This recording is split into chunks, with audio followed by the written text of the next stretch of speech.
Hi friends, welcome back to cinema vision.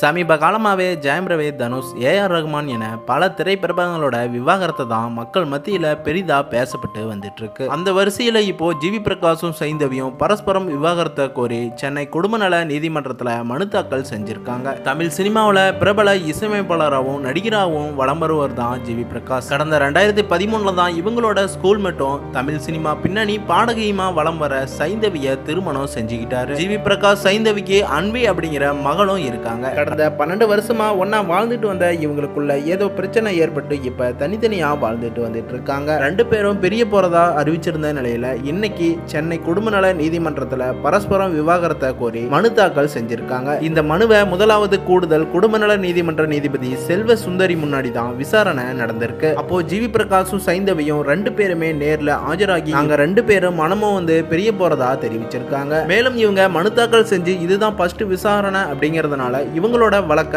அடுத்த விசாரணைக்கு ஒத்தி வச்சிருக்காங்க. மேலும் இவங்க ரெண்டு பேருமே விசாரணைக்கு வரும்போது தனித்தனி கார்ல தான் வந்திருக்காங்க. ஆனா விசாரணைக்கு அப்புறமா இவங்க ரெண்டு பேரும் ஒரே கார்ல தான் போயிருக்காங்க. இதை பார்த்த ஃபேன்ஸ் பலருமே இதை தான் நாங்களும் எதிர்பார்க்கிறோம், நீங்க ரெண்டு பேரும் ஒன்னா சேர்ந்து வாழணும், உங்களோட மகள் அன்விக்காக நீங்க ரெண்டு பேரும் ஒன்னு சேர்ந்து வாழுங்க அப்படின்னு ரசிகர்கள் பலருமே கமெண்ட் பண்ணி வந்துட்டு இருக்காங்க.